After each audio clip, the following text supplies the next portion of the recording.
Welcome to our channel Vani vlog. అందరూ ఎలా ఉన్నారు? బాగున్నారా? నేనైతే చాలా బాగున్నా ఫ్రెండ్స్. వీడియో పెట్టక కూడా చాలా రోజులు అవుతుంది. సో మీకోసం అయితే సరికొత్త రెసిపీతో మీ ముందుకైతే వచ్చాను అనమాట.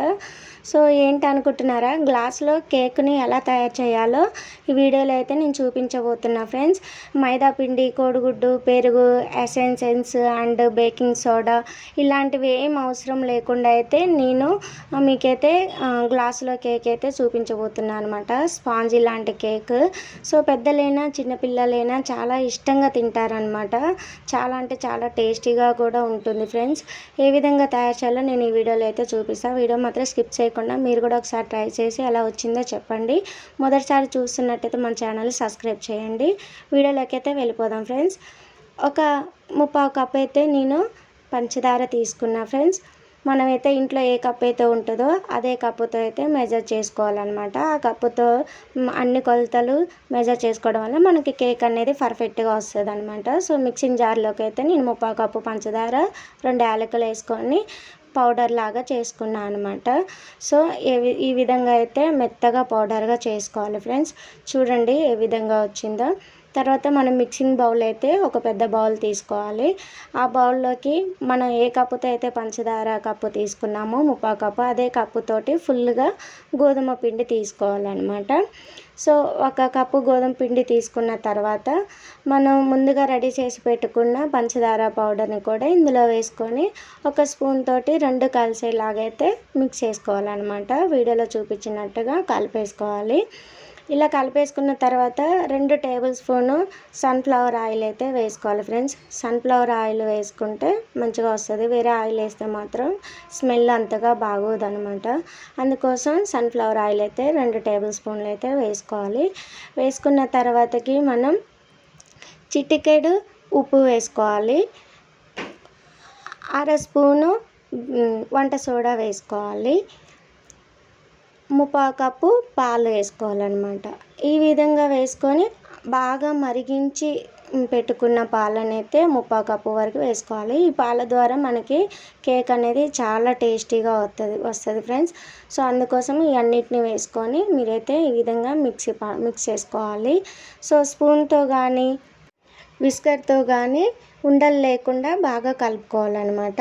కొలతలు అయితే కరెక్ట్గా ఫాలో అయితే మనకి కేక్ అయితే పర్ఫెక్ట్గా వస్తుంది ఫ్రెండ్స్. చూడండి పిండి కన్సిస్టెన్సీ కూడా ఫైనల్గా ఏ విధంగా ఉండాలి అనేది అయితే నేను చూపిస్తానమాట. ఒకవేళ పిండి జారుగా ఉంటే గోధుమ పిండి కలిపేసుకోండి.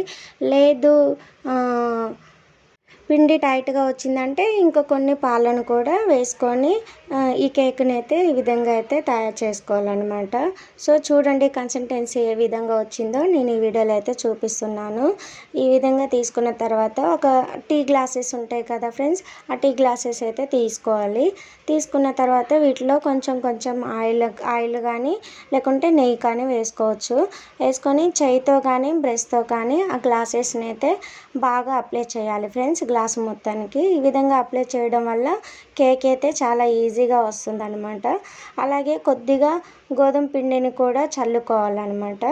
ఈ విధంగా చేయడం వల్ల కేక్ అయితే ఉడికిన తర్వాత మనకైతే ఈజీగా వస్తుంది అనమాట. అలాగే మనం ముందుగా ప్రిపేర్ చేసుకున్న కేక్ బ్యాటరీని కూడా మనం ఈ గ్లాసెస్లోకి అయితే వేసుకోవాలి ఫ్రెండ్స్. చూడండి ఈ విధంగా అయితే ఫుల్గా అయితే వేయొద్దు అనమాట. గ్లాసులకి 3/4 కప్పు వరకు వేయాలి.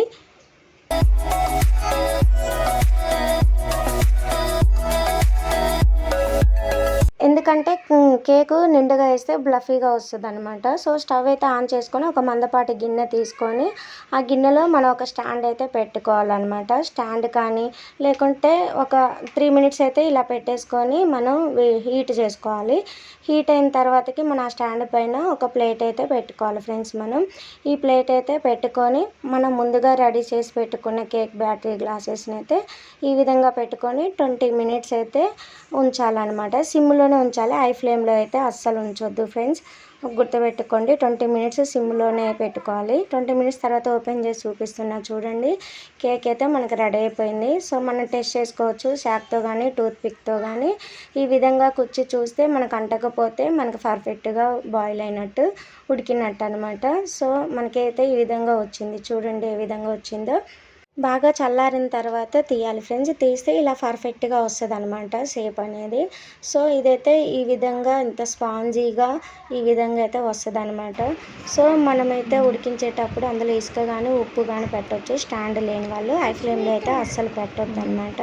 సో, వీడియో అయితే మీకు నచ్చిందని అయితే అనుకుంటున్నాను. నచ్చితే ప్లీజ్ లైక్ చేయండి, షేర్ చేయండి, కామెంట్ చేయండి. బెల్ ఐకాన్ని క్లిక్ చేయండి ఫ్రెండ్స్. నేను పెట్టే ప్రతి వీడియో మీకు నోటిఫికేషన్ ద్వారా వస్తుంది. So thank you for watching friends. Bye.